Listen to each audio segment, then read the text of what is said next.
Aquest dijous al migdia, davant del Centre d'Assistència Primària de Sort, s'ha fet un llaç humà on han participat veïns i veïnes del municipi i comarca i s'ha comptat amb la col·laboració dels centres de salut del Pallars Sobirà amb la finalitat de donar visibilitat a la lluita contra el càncer. Aquesta iniciativa està vinculada amb la celebració del dia 4 de febrer, el Dia Mundial contra el Càncer, i al llarg del mes s'han dut a terme diferents activitats.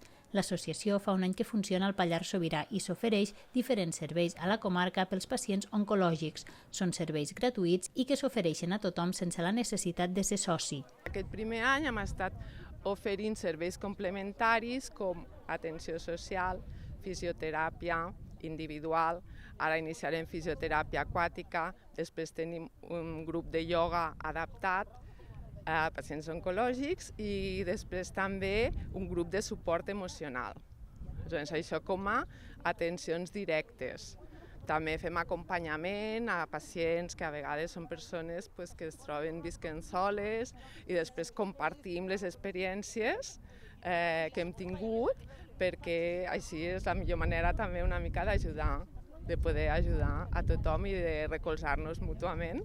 Els serveis han tingut molt bona acollida i ara un dels reptes que es plantegen és poder arribar a tothom tenint en compte que el Pallars Sobirà és una comarca molt dispersa. Precisament aquesta necessitat d'apropar els serveis és una de les reivindicacions de l'associació. Un altre dels missatges és que no tothom és igual davant del càncer, no tothom és igual, o sigui, el codi postal a vegades influencia més que el codi genètic, per tot, o sigui, per les visites, per les proves, per la recuperació i aleshores, clar, les juntes de l'Alt Pirineu, que pràcticament en aquell moment hi ha totes les comarques, fa un any i mig faltava al Pallars Sobirà, és també una mica la nostra lluita recolzada amb altres entitats, com els centres de salut avui, per apropar cada vegada més uns serveis tan essencials com són aquests i poder-ne gaudir igual que a les ciutats.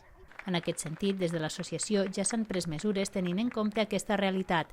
Per exemple, es posa transport gratuït per arribar a la fisioteràpia aquàtica.